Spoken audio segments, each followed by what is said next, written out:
पुरुष के बिना स्त्री की गति भी क्या होती है।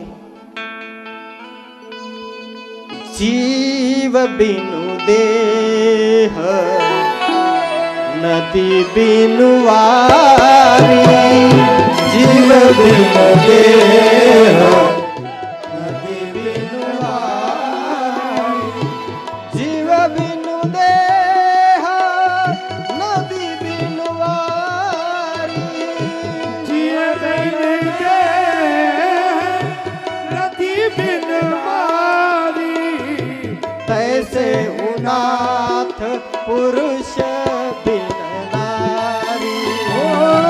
तैसे ही नाथ पुरुष बिन नारी, तैसे ही नाथ पुरुष बिन नारी।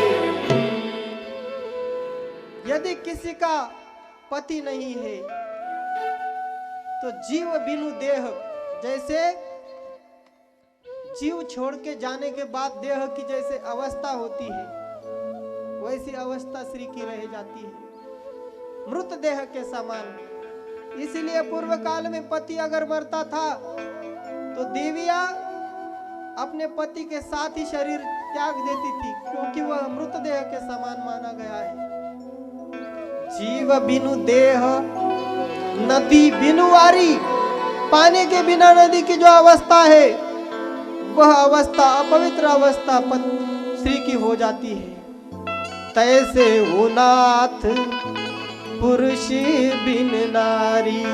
सीता माता का वाक्य है ये, तुलसी बाबा ने गाया है। अपनी स्थिति का बखान राम जी से कर रही थी सीता माता। जिन भी बहनों के माताओं के ऊपर यह प्रसंग कोरोना काल में आया, उन्होंने अपना जीवन भगवान भोलेनाथ की भक्ति में समर्पित करना चाहिए, क्योंकि सती जाने की परंपरा तो अब रही नहीं। अपने बच्चों को संभालने के लिए, अपने बूढ़े सास ससुर को संभालने के लिए भगवान शंकर की भक्ति करते हुए उन्होंने अपना जीवन व्यतीत करना चाहिए। ग्रंथों को पढ़ना चाहिए, सत्संग को पढ़ना चाहिए, सुनना चाहिए, ताकि मन इधर उधर ना भटके, क्योंकि मन पूरे त्रैलोक्य को भटकाता है। ये मन तरीके बड़े पाहो जाता न सापड़े, ये रवि रहाट वाया थोड़े त्रैलोक्य आया। ज्ञानेश्वर जी महाराज कहते हैं मन कितना है, देखने गए तो मिलता नहीं। मन बुधा निवार्याचे बुझ पावसाचे। मन हवा के झोंके की तरह है, कब कहाँ चला जाए पता नहीं। इस मन को रोकना है तो यह शक्ति केवल भगवान की कथा में है, भगवान के नाम में है, और जगह मन रुकता नहीं। मंडप में देखिए 3 घंटे से आप रुके हुए हैं, आपका मन कथा में रुकता है, इसलिए कथा को श्रवण कीजिए।